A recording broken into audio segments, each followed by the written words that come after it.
Welcome back to my YouTube channel. You know what I'm saying? Um, Today I want to have I won't say if it's brief, you know, but I intend for it to be brief. This is just a little brief discussion, and I want to talk about. So, what I want to talk about today is basically what it means. I want to talk about what it means to be black, you know, in America. At least for me. This is nobody has to agree with what I'm gonna say. This is just Walaikum salam wa rahmatullahi wa barakatuh. Welcome, welcome, welcome. I'm about to talk about, something that is very prominent in our community, amongst our people, in our society. And that's about like the term black, right? Like blackness. What does it mean to be black? Like we always hear it, we always talk about it. Like people always be like, "Oh, you ain't black enough," or "I'm black enough," or "You're not really black," or "You don't," So it's like we always hear it. So I'm here to give a little insight, share a little insight about blackness. So bear with me. So, where should I start? So I want to start off by saying, right, that like I think black, when it comes to the term black, what it means to be black, I think it means something very specific. Something very specific. And I think today we use the term blackness. We use it like very universal. You know, we use the term blackness like a very broad. All go on. So we use the term blackness very broad and very universal. So let me give you a little history about the term black, right?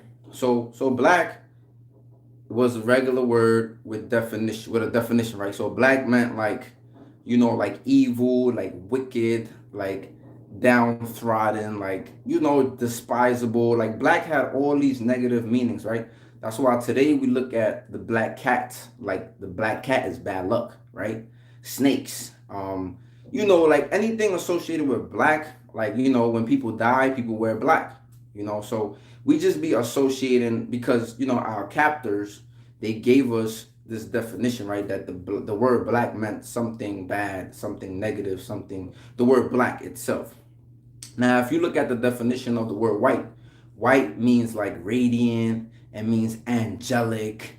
It means pure. It means all these beautiful attributes and things, right?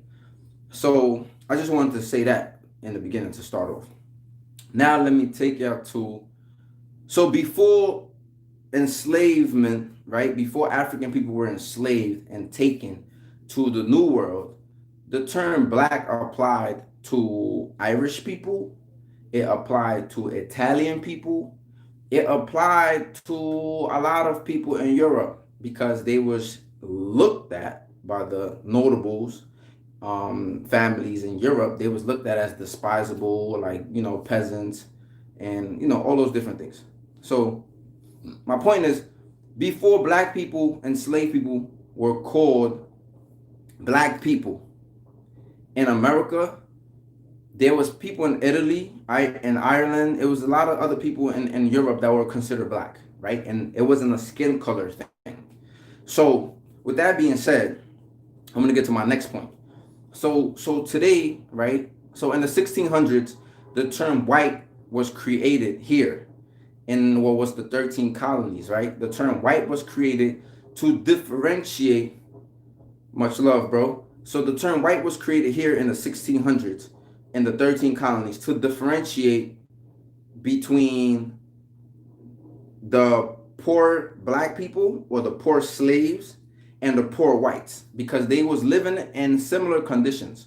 So because they was living in similar conditions in shacks, eating all the leftover of the animals and stuff like that, they both was living in similar conditions. And who was these white laborers, right? They were like Irish people. They were like, the people that were considered, the niggas in Europe, for a better lack of term. So they lived in the same. Yeah, this is loud. So Yo, I'm never capping. So they lived in the same deplorable conditions. So the white people that had power, they created the terminology of whiteness, right? So it was like white, and then there was black. So white just meant you went under the fold. They gave the term white a little power because they didn't want the poor white people and the enslaved people to kind of like maybe in the future uprise, right, against the wealthy white folks. So what they did was they created this division. They created this division and they created the term whiteness, and whiteness came with certain privilege. And then the word black, they added to the definition of the word black skin pigmentation. So this happened in the 1600s. So you might hear some people might say, oh, more means black. Well, more means black in what language? Because one thing I realized is this: the same way white people have lied to us, the same way black people have lied to us. But I feel like black people have lied because they want to like raise the status of the black people in America. So they make up little folk tales, or they will lie, or they would just, exaggerate a little bit of history because they trying to get us to a certain level. I don't agree with that because I don't agree that people should be lied to, period. I don't think that people should be lied to. I don't care for what's the purposes. But some people do believe that. Some people believe if I gotta lie to you to get you where I need you to get, then that's what's gonna be. I don't believe in that. I believe keep it real because they lied to us, and then now you're gonna lie to us too. So anyway, to make long story short, thanks. I appreciate it. So to make long story short, the term black and white was something that was used as a social dynamic to kind of like further separate the poor whites and the poor blacks. So now let's fast forward. Now today we use the term black as a universal thing. Mind you, remember, who did black apply to in the beginning, right? It applied to European people. Then it applied to enslaved people here. So the term black, when color was attached to it, it applied to the enslaved people in the 13 colonies, just like the term white. Now, if we fast forward, white became this global thing. Now we started calling everybody white that was lighter in skin. Greetings. And then we started calling everybody black. So black became like this universal thing. But black is really not this universal thing because black applies to a specific group of people, right? Just like the word nigger, for example. We don't go around and call everybody from the African diaspora nigger. We don't call Dominicans nigger. We don't call Haitians nigger. We don't call South Africa. We don't call the many people that came from the African continent that have a little pigmentation in their skin. We don't just call them nigger. We don't just call them Negro. We don't just call them colored. We don't just call them certain things. Because why? Because those terminologies are applied to a certain people in a specific place. And I'm giving you the history because this is what I'm about to say next, right? So today we use the word black as a universal thing. So now today, when a person has maybe an ancestor, for example, I give you an example. For example, the modern day Puerto Rican is comprised of three groups, right? West Africans, Arawaks, aka Tainos, and Spaniards, right? So the modern day Puerto Rican is comprised of three different races or ethnicities or three different peoples, right? But today, people will say, oh, Puerto Ricans are black. What makes them black? They're not black. They are a mixed people. Just because your people is mixed with somebody from Africa does not mean you are black. Because again, like I said, black is something specific. Black is something specific. We wanna, and I think white supremacy has made it, now they have changed the terminology to the word black, right? Now they telling us black means anybody that has any ancestor from Africa, right? This is how they play games, right? So now what this does is also, it kind of like quiets down the experience that black people in America have had, right? Because now they're trying to group everybody. Just like when they say, oh, people of color. People of color? What you mean people of color? We all don't have the same experience. And I think the moment when people doing this in society today, they saying, oh, we all struggling. We all suffering. We people of color. Hold on. My experience is totally different than your experience. I'm not sitting here trying to like separate and divide, but I'm also people also need to acknowledge that we ain't go through the same stuff that you went through. You understand what I'm saying? So when they try to group us, it's almost like doing a disservice to the people that were here. You know? So anyway, let me get back to the story. So black and white was constructed for the social gains of the rich, of the elite white folks, right? So today we use it as a universal thing. So, and I just gave you an example about Puerto Ricans. I give you the same example with Dominicans, right? Is mixed people with African ancestry, and we have this tendency to just call people black. We can't just be going around calling everybody black because black is something specific. The same way we're not gonna go around just calling everybody a nigga or everybody just don't use the word nigga like freak like the black people here. You know what I'm saying? Because it has a different relationship with them. Just like the word black, Negro, color, whatever you want to use. So I give you another example. Let's say they was to give out reparations today. Let's say they was to give out reparations. Let's say the United States government said, you know, we're going to give black people their reparations today. Who you think going to get reparations? Do you think everybody that's in this country, you think everybody that's in this country that has dark skin should get reparations because they're black today? Because now we want to use the word black as a global thing? No, everybody doesn't deserve reparation. Because at the end of the day, the only people that I'm pretty sure the United States government going to give reparations to is going to be the descendants of slaves. People that got the last name like Jones, Williams, all them other like common last names that we constantly see, that belong to slave masters. So the point is, they're not going to give money to everybody that is dark skinned because they know who is a descendant from slaves, right? And they know, so if only a specific people gonna get reparations, why are we calling everybody black, right? When black was something that was created here with white in the 1600s to further divide the enslaved people from the poor whites. So why are we calling everybody black? So if only a certain specific people gonna get reparations, if only the black people in America gonna get reparations, why are we calling everybody else black, right? When everybody else got a home, everybody else came here willingly, they migrated, they planned their whole trip out. Like these people left their lands. Like a lot of these people could go back home, they have a home somewhere, So I don't think it's fair today when we sit here and we just be saying, we just throw the word black loosely, right? Like somebody might be mixed, somebody might be Puerto Rican, somebody might be Dominican, somebody might be wherever they from, and they might have an ancestor or they might have that 5%, and then it's like we just so quick to be like, oh, you black. No, you mix. Say what you are. You mixed.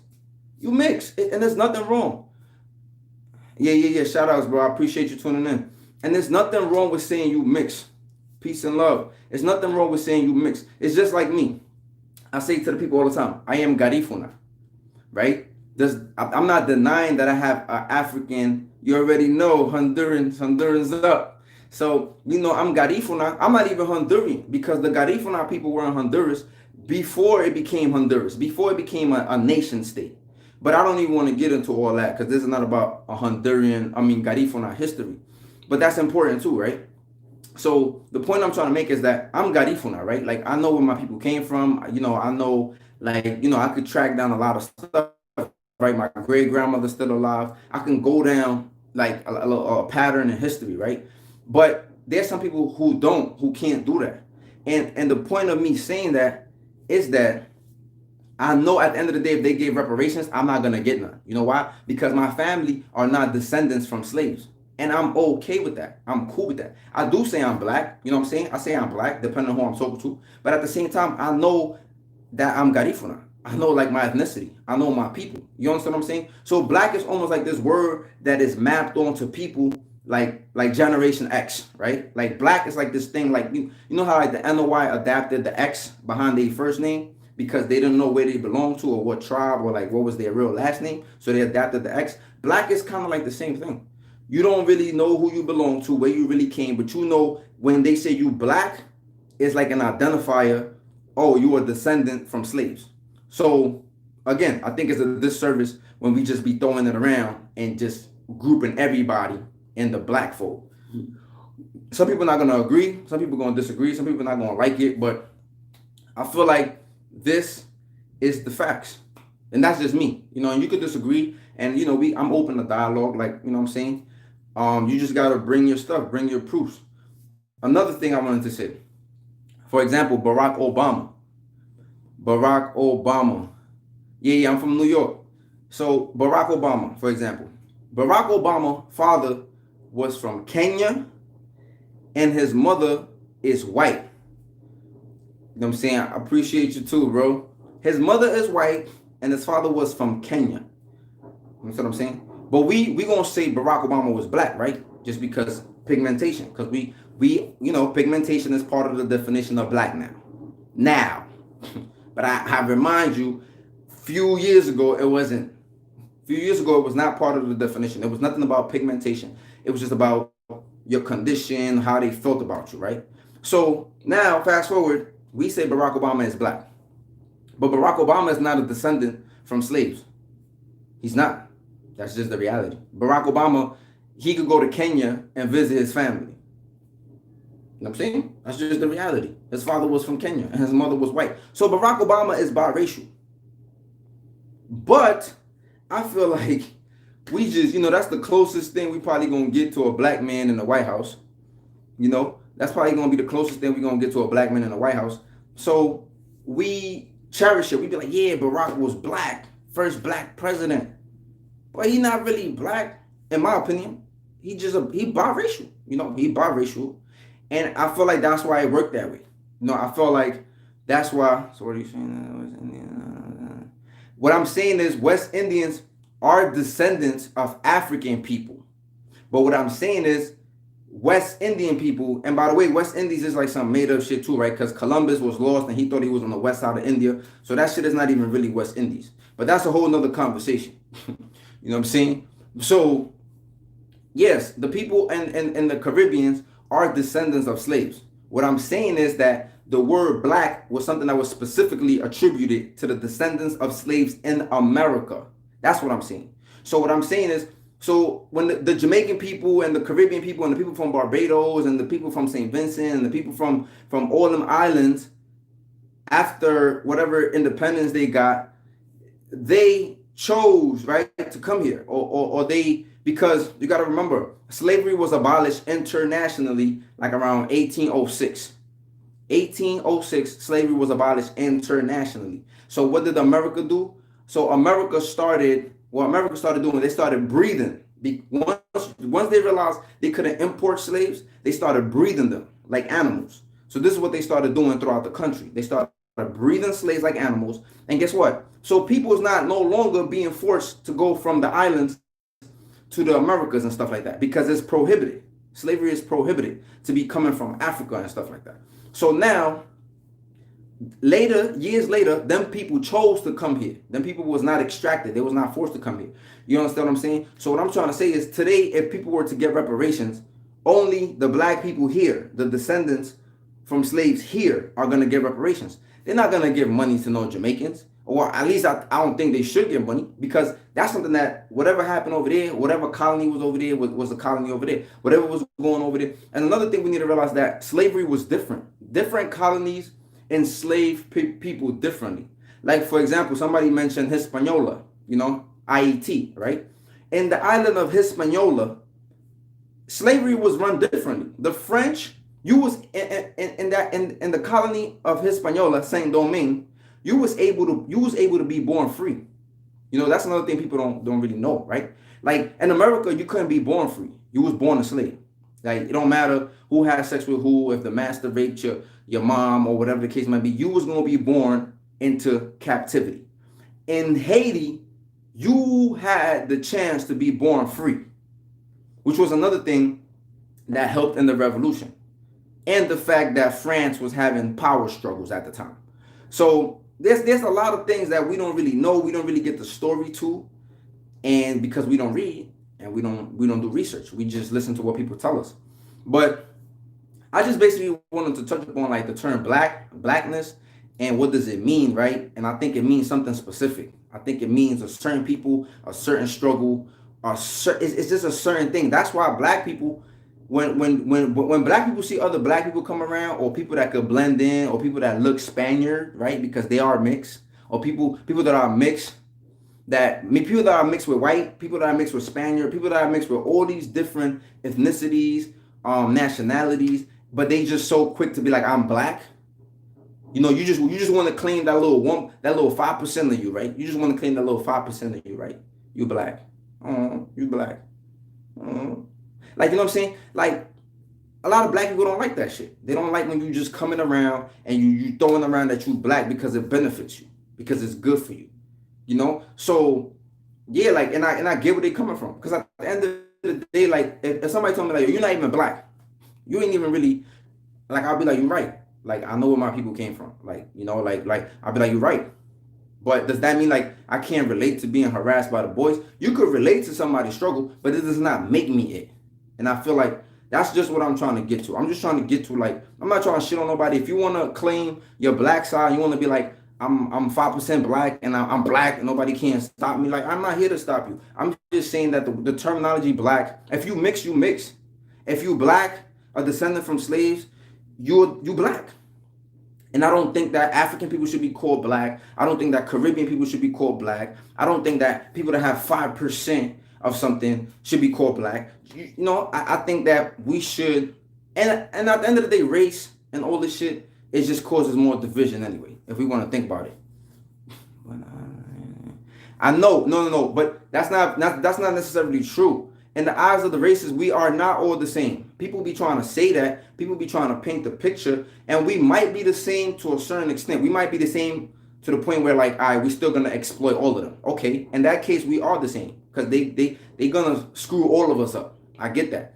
But when you really pay attention to how white supremacy targets certain people, you see the difference. Think about this. People always be talking about how black people are lazy. Black people don't want to work. Black people don't want to do nothing. Black people the reason why they fucked up. Black people the reason why they dropping out of high school at like 50%. Black people the reason why they going to jail. Black people, you know, people. Bro, I'm painting a certain narrative. I'll get back to that, bro. But people always talking about black people is the reason for this, black people the reason for that, black people the reason for that, right? Now let's think about it. The Dominican people get to come here, you know, they get to have their little communities, they get to have their little businesses, they get to do whatever they do, they get to be successful, they get to live the American dream, right? Caribbean people, like Jamaican, Barbados, Haiti, wherever they from in the Caribbean, right? They get to come here and do the same thing. They get to come here, establish neighborhoods, establish community, create businesses. They get to do that. African people, they get to do the same thing. If you look at any other group of people from the black diaspora, but let me yeah, exactly. As soon as we start working for free, we're lazy now, right? But look, every black person from the African diaspora gets to progress here in America, except the black person. And I'm gonna tell you why. You know why? Because the state, and the state means the federal government, the state, all the government that be, the power that be, fights against the black people here. And the reason they fight against the black people here is because the black people here are a constant threat to white supremacy. You know what I'm saying? Let me remind you something. When black folks had black middle class suburbs, when black folks was doing good, when black folks was being progressive, when black folks had businesses, they owned their homes, you know, when black folks was doing a lot of these things, right? You know, Detroit was the richest city in the 60s, not because of white people. You know what I'm saying? I mean, the white people had the jobs there, but it was black labor. It was black folks. It was black arts that made the city what it was. You know what I'm saying? And we did that to a whole bunch of other cities, right? But let me say this. The state fights. So when black people started becoming radicalized, right? When black people started going to college, when black people started, you know, becoming awake to the things that was going on, right? The things that was happening to them. The first thing that they did, they changed the school curriculum. They changed the school curriculum. So they stopped teaching certain things in school. They changed the school curriculum. So when the school curriculum changed, now a whole bunch of people think the same. Like a whole bunch of people going in the same direction. Before, college used to be the stomping ground of revolutionaries. If you went to college in the 60s and the 50s, you was coming out of there on some militant, on some trying to overthrow the government. You had a certain mind state because they was teaching certain things. But then when they changed the curriculum nationwide, that changed how black people was thinking. So let me go even further. Yeah, like you mentioned, they burned a lot of our businesses down. They burned a lot of our communities. They burned our churches. But what happened more importantly, the businesses was funding the Black Panther Party. Black people and their businesses and the church were funding these black movements. So what happened? The state crippled that. They realized like, okay, so black businesses are funding like a true revolution. So what they started doing, they started sabotaging black businesses. They started sabotaging. Yeah, go ahead. What about those who say, well, black Americans don't take the resources? Nah, man, it's not just about not taking advantage of the resources. Because guess what? There are black people that succeed. There are black people that make it ahead. You know why? Because they go alone. They go alone. I give you an example. Jay-Z is a billionaire. Jay-Z can probably buy his neighborhood in Brooklyn. And he could fix it up, and he could make sure people live in a good way. Not saying that he has to do that. I'm not saying that he has to do that, but I'm just giving you a scenario of this man. He can help. Not saying that he's not doing that, but I'm just giving you a scenario. He can probably help a whole bunch of people in his own neighborhood. He probably could buy a property. He probably could make a real big impact. But guess what? You think he gonna do that? You think he don't know? You think he don't know that the moment he start like moving and mobilizing his people to move in a certain direction, you think they're not gonna clip him? You know what I'm saying? You know what I'm saying? Word. Thank you. So you think they're not gonna clip him? Exactly. It's not. Look, it's the thing. This country is not gonna let us ever be free as a group. Like they're not gonna let us be on some. We gonna get our own land. We gonna get reparations. They not, because they not invested. They not invested. That's gonna hurt the white elite pockets. We still make most of the labor force. They say black people are lazy, but black people make majority of the labor force, of the cheap labor force. You know what I'm saying? Black people are immigrants. Immigrants, they get paid cheaper than black people, so the country exploits them too.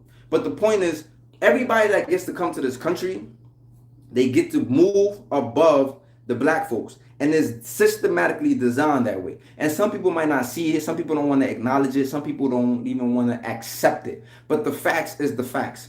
I could sit here and give you a whole bunch of books to read. I could sit here and give you a whole bunch of case laws to read. A lot of us don't read the case law. A lot of us don't read about what is these new bills that they're passing and how they affect us. A lot of us don't read that. But we all got an opinion, though. We all got something to say. We all think we know what we're talking about. And the facts is, a lot of us don't know what the hell we're talking about. And that could be me too. Hold me accountable. But I read my stuff. You know what I'm saying? So the point is this, right? The point is that I was trying to make about this is that black people here, the descendants of slaves here, get targeted totally different. They get targeted totally different than the other black people, right? And the black people that come here from other countries, they look at America like, oh, you saved me, because they come from wherever they come from worse situations, deplorable conditions, earthquakes, hurricanes, all type of natural disasters. They come from corrupt governments. They come from a whole bunch of stuff going on over there. So when they get here, they are thankful that they made it here. And they are thankful that the American people or the American government allows them to stay here. But what happens? They usually go into black neighborhoods, right? And then they usually start treating black people the same way that the white system or the white structure treats them. So if you notice, when Caribbean people come out here, they might tell their kids, don't hang out with them Yankee them. You know what I'm saying? African people do the same thing. Don't hang out with them black boys, or you know what I'm saying? Damn near every group from the diaspora that gets here, they tell their kids, do not associate or fraternize with the black people. And that's a fact. Like you don't got to take it from my mouth. Like I got plenty of friends from different backgrounds, different ethnicities, and all their parents damn near told them the same shit. Stay. I'm not saying this every single parent, but the average of these people that come here, they tell them to stay away from us. You know what I'm saying? And there's a reason behind that, right? It's what they've been seeing, it's what they've been hearing, it's what they perceive, it's the images that they've been shown to them. So this causes further division in our communities. So now when Jamaican people move into our neighborhoods, or Haitian people, or all these different people from the diaspora are moving, we clash. We got problems.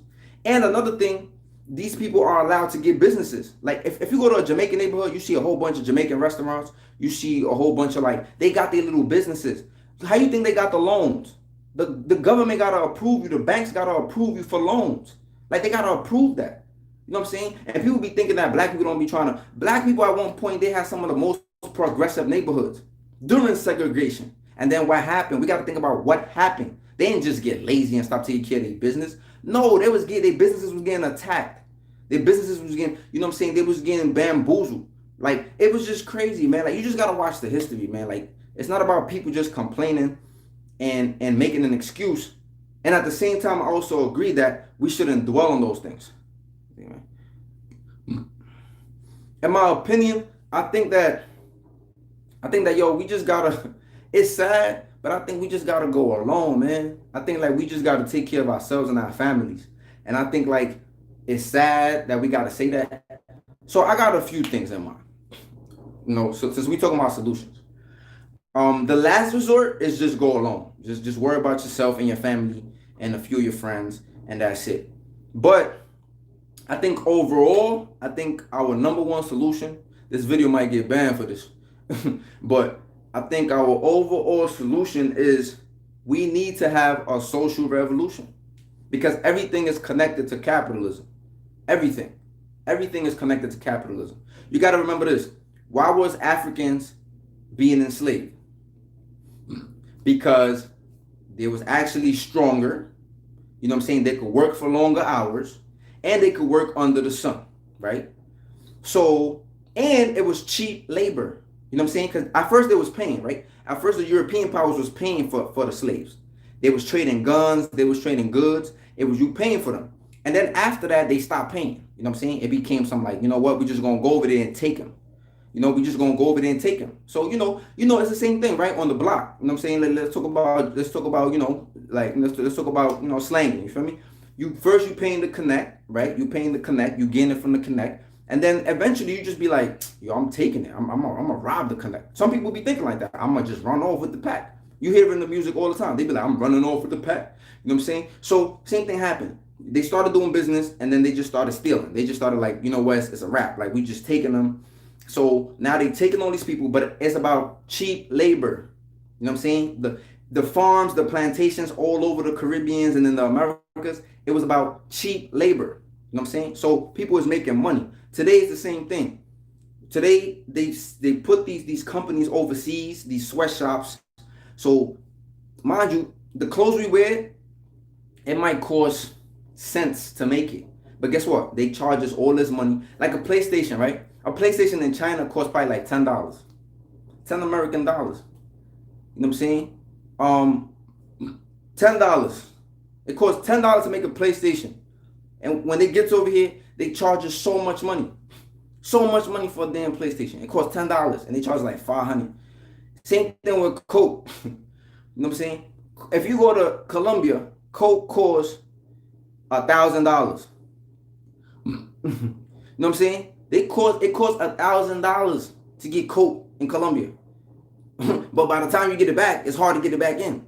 A kilo costs like $1,000. By the time you get it back, the kilo, that same $1,000 kilo, is worth between $50,000 to $250,000 in America.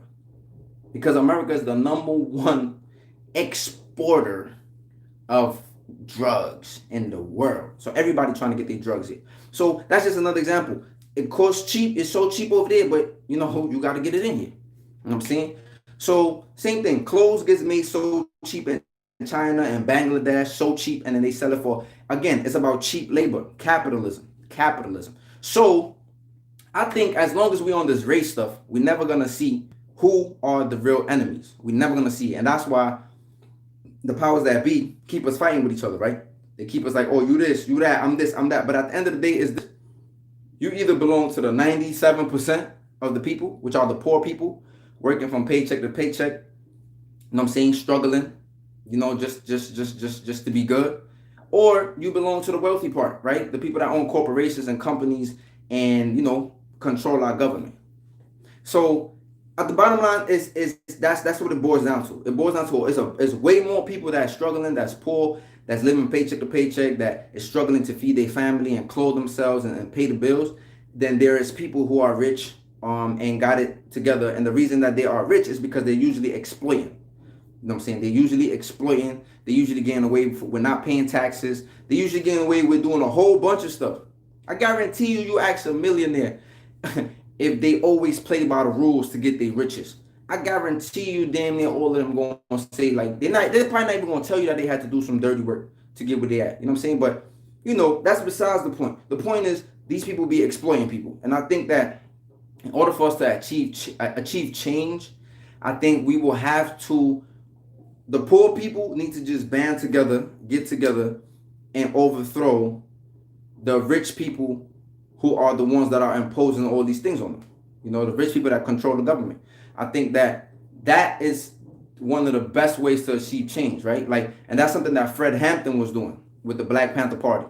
He was uniting Spanish people. He was uniting Korean, Asian people. He was uniting black people. He was uniting white people. He was uniting everybody because it's a social thing. It's a social thing, but they smart because they got us, again, I mentioned this in another video of mine, divide and conquer. So what the best solution is, we need a social revolution. We need to show people that the capitalist mind state is what is destroying us, And if you want to learn more about this, I suggest y'all read the Communist Manifesto, by Karl Marx. Read the Communist Manifesto. It just gives you a breakdown of what capitalism is, what communism is, what socialism is, and it gives you like a whole breakdown so you can have a clear understanding. Because otherwise, we just being educated by the capitalist people and we don't really know what communism is. We just being educated by capitalists. But I'm not sitting here trying to preach communism. I'm just sitting here. Somebody asked me what I think is the solution. I think the solution is a social revolution. 2, I think another solution is, and this is the second option, I think another solution is that we need to separate. We need to create our own government. Like we need maybe like 4 states. You know what I'm saying? I would say the South because there's more land. We could do way more. And I think that we could separate. We could like establish our own government and do our own thing. But I think the problem would be that we've been under the oppression of the European colonial powers for so long that the moment we get a piece of land, we're going to be fighting over who's going to be the leader. We're going to be fighting over who's going to come into power. And then we're going to see a lot of corruption going into. And not just that, we also going to see how that, we need to have a military, right? We're probably going to be attacked. We're probably going to be exploited. United States probably not going to like that we separated from them. So it's going to bring a lot of problems. It's going to bring a lot of problems. Look at Haiti today. Haiti been messed up and they had to pay reparations.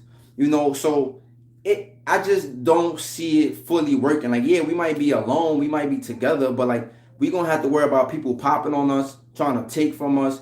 We're going to have to worry about a lot of things, So that is not, I'm not really so strongly about separating because then we kind of like leave ourselves open to be violated. All right. And then the third thing, the last thing, I would say just worry about yourself, man, and your family. Because I already know they're not trying to let us. The moment anybody springs up, the moment we have a next MLK, the moment we have a next Malcolm X, the moment we have a leader, we have a Nipsey, the moment we have anybody that's trying to teach us some game and trying to show us how to have upward mobility, the moment we do that, they always knock him down. This government is wicked. They done killed their own. They killed JFK on national television. They will send you these messages. They will let you know, like, we gonna get you. Like, you're not gonna be free. You know what I'm saying? So, like, I just think that yeah, I just think that with that being said, it's like they'll kill anybody that they have to continue to keep us in servitude. You know, um, yeah. So they capitalism has never gotten over the fact that we ain't working for free no more. They can't get over it.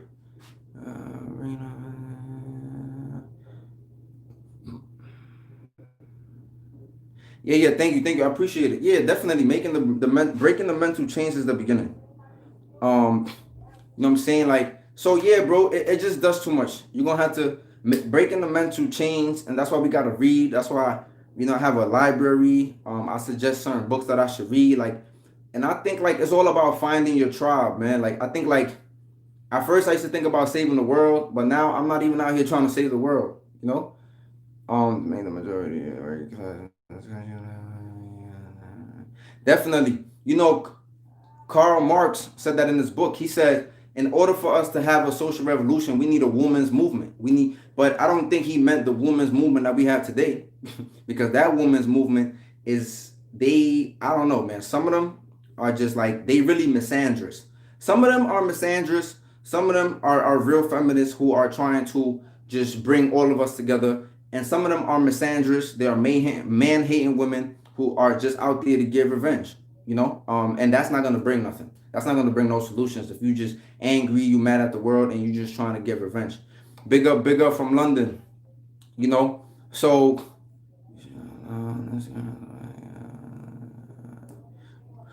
that's cool too.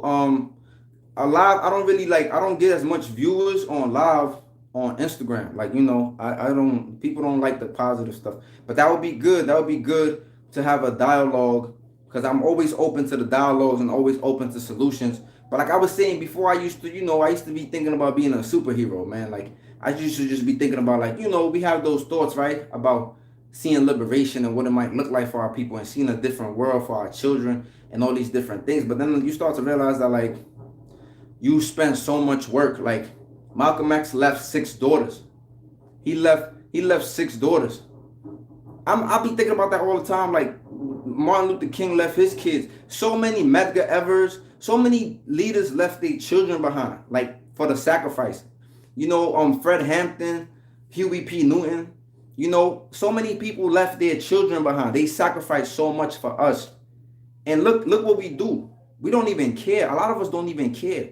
We don't even care that people that never knew us sacrificed their life for us, for me and you. We don't care. A lot of us don't care. So you think I'm going to put my life on the line knowing that Malcolm X left his 6 daughters with his wife to struggle? Martin Luther King, like, all these leaders left children behind. I respect that. They made the ultimate sacrifice. But we don't have people like that today that's willing to sacrifice. We just don't. It's too easy to turn people. Definitely, it's easy. It's easy. They offer us money. They offer us fame. They offer us riches. It's so easy to get us to turn against each other. No. So yes, I think that, again, right? I think that we either got to do it again. Like, I gave it 3 solutions. It's either we have a social revolution, and we have to get everybody on board. Everybody got to be on board. Everybody got to be on something. I don't know if y'all seen the revolution that was going on in Chile, but they raised the fare or something over there. They raised, like, the train fare in Chile, and everybody stopped going to work. It was millions of people in the streets. They was just wilding. They was just like, yo, enough is enough. Like, y'all bugging. And I think that it's going to take something like that. And I'm not, they're going to think I'm trying to incite something. Yo, they might close my channel. But, what I'm just trying to say, man, is that it's only them 3 things. Either a social revolution, either separation, or you just got to go alone, man. Because the government not going to be mad at you. If you get on some shit like Jay-Z, if you get on some shit like just do your own thing and make sure your family good, make sure you good, you get your little business, and you just, you hush, you shut up, you're going to be good. They're going to let you, because they let black people, they can't oppress every black person. You know what I'm saying? Because it looks like something fishy is up when all the black people don't make it. So you let a few people make it, and then you still cripple majority. And the ones that make it, you step to them and you be like, you better not help these niggas. You better not help these niggas now. You think they don't step to these celebrities? You think they don't step to like Cardi B? You think they don't step to like these people that got millions of followers on YouTube? These people could be flooding their channels with positive stuff, but they don't. They don't. They flood it with negativity. You know what I'm saying? Why you think conscious rap is not it no more? Conscious rap is not it no more. People used to love conscious rap, conscious poems. Now we don't like that. We like the headbanger music. You know what I'm saying? They're not saying nothing, but they're giving them millions of dollars. They're putting it on all the radio stations, and they keep playing it so that we start, eventually we're going to be like this. Oh, yeah. Yo, it's crazy, man. Hypnosis, man, it's real. Like, I think it's a game. Like, this music and the media, they hypnotizing us. That's why I don't watch TV. I listen to music, yes. You know what I'm saying? That's like my downfall. But at the same time, I feed other shit to my brain, man. Like, I feed other shit to my brain. And music can't get me like it used to get me. So, but I'm telling you, man, like, that's how they getting us. They attacking us with so many different things. Yes, our mind is our biggest downfall. And now, like, that's the biggest thing. Slavery was about the mind. And I'm going to keep saying this. It was about the mind from the beginning. Think about this. If I'm a king, think about this. Let's say I'm a king. I'm a king. You just grab me. You just snatch me up from Africa. And I know I'm royalty. I know you a peasant. Or I know you, quote unquote, beneath me, right? Let's just say I'm royalty, right? So I know that. But you are telling me, no, I'm not royalty. That I'm a slave. You're trying to tell me I'm a slave. So you know that's not going to happen. You know, in my mind, I'm looking at you like, man, you bugging. You better get out of my face. Like, you feel me? So what happens? You have to make slaves. And this is what people don't understand. You make slaves. You might kill the first group of people. You might behead them. You might do gruesome things to them. And you make the others watch. You make everybody else watch. Because those people that are watching, they're going to remember what you did to their leaders. That's why they did the buck breaking. You know what I'm saying? This is why Jamaicans today, they really don't play with that Batiman stuff, right? Because in Jamaica was one of the main places where they was doing the buck breaking. So Batiman was a thing where they was just saying like, yo, that dude is a Batiman. It didn't mean faggot. It just meant he got raped. It just meant like, yo, they dealt with him. They buck broke him. You feel me? So that's where Batiman came from. You know what I'm saying? A lot of y'all got to get in tune, man. Y'all got to get in tune with the histories, man. This is why Jamaican people to this day, they are so adverse to that. That's the trauma, man. That's the history. And we gotta learn that. But I agree. We are our biggest enemies, the mind. They have trapped and enslaved our minds. That's why the books on black psychology, I can't stress this enough. The books on black psychology are very important. It is imperative. It is imperative that we learn about black psychology. Some people are comfortable in their living, but you know what? That's hopelessness. Hopelessness makes you just get comfortable. You just start to get comfortable. You start to become hopeless. You start to be like, yo, every time somebody tries to fight for us, they kill him, or they lock him up, or they do this, or they do that. So you know what happens? You start to give up. What's good? You start to give up. Yeah. You already know. I keep posting the doc. You just reminded me. I keep posting a documentary on my videos. There's a link on most of my videos. It's a documentary that I am in. It's called We Came to Heal. It's about healing justice, you know, because our people need healing. We need healing. We need healing. We need healing. And I can't stress that enough. We have suffered a lot. Some of us don't even know we are dealing with stuff that we don't even know like what's going on with us. We don't even know why we so angry. We don't even know why our emotions just be bouncing off. Like we happy, we sad, our emotions just be going crazy, like, which leads to a lot of drug abuse. We always want to just get drunk. We just want to get high. We just want to forget, snort coke, whatever it is, whatever your drug of choice, pop pills. Like we just be in pain. We just be in pain, and we just take these drugs to mask the pain. But I tell y'all, man, yeah, I'm feeling like nah, it's all right, because it's gonna be saved. I'm gonna save the video, and you know, I'm just giving a little breakdown. Word, you know what I'm saying? So it's gonna take us, man. It's gonna take us to talk to our people. But again, man, I think those are the three solutions, and I think like social revolution, separation, or just go alone, man. Just go alone. Not just you by yourself, but like you gotta be the one that learn first. Somebody gotta learn first, right? You educate yourself first. You find yourself a nice wife that she has the same views like you, that she's a strong woman. She her head is centered, and you build a family. You teach your mom, your dad, like you teach anybody that's close to you. You teach them about the if they don't want it, all right, that's on you. You got to help the people that want to be helped.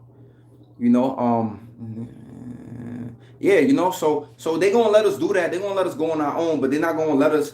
The moment you start reaching out to people, the moment you start getting big, the moment your platform, your voice is amplified, the moment, what you think will happen? Who's the hardest? I don't know who's the hardest artist right now. Lil Baby. Let's say Lil Baby just started like all his stuff just started being positive. Let's say Lil Baby just started like just getting mad people to build businesses in Atlanta. Let's say, look, let's say these people just started helping, right? Let's say if the hip hop community, man, just started like helping people, like you think you think them executives is not gonna step in? You think them people, the powers that be, not gonna step in? You think they're not gonna dry up your money? You think all type of stuff gonna be coming up? The IRS gonna start coming up, gonna say like, yo, you owe man money. I'm telling you, they're gonna figure out ways to dry your money quick if you was to start helping our black people.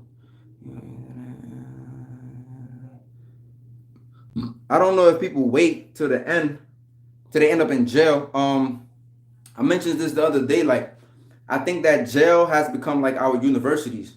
You got to remember, definitely. I'm working on a podcast right now. I'm not even gonna lie. So I'm gonna answer this last question, and I'm probably gonna be going because I gotta go.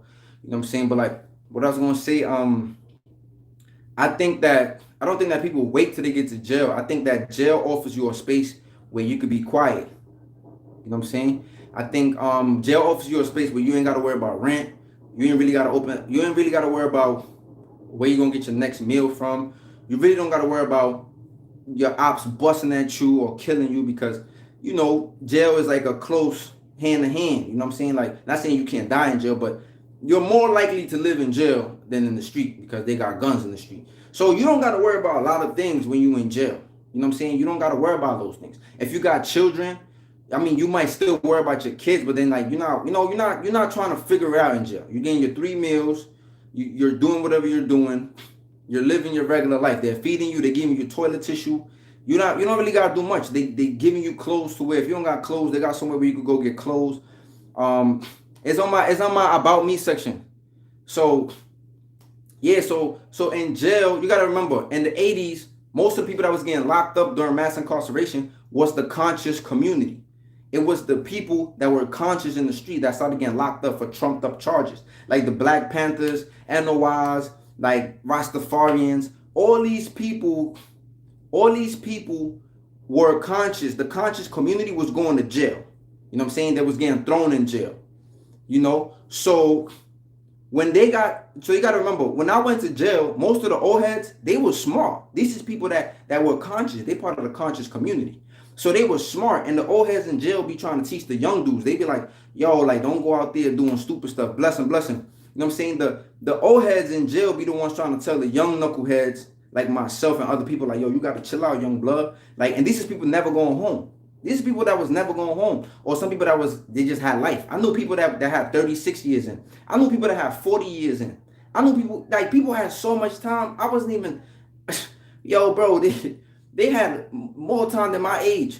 You know what I'm saying? So this is the people that I used to talk to. These are the people that I used to sit there, chop it up with. These are the people that I got wisdom from. These are the people that talk some sense into me, When I first went to jail, I didn't want to hang around old people. Because I was like, I can't relate to them. I can't be with them. I can't do nothing with them. Like, and then I slowly started to realize, man, like, yo, the old people is the ones that some of them never going home. So they try to steer you right so you don't come back to this place. Because you have a chance and they don't. So a lot of the old heads in there, they be chilling.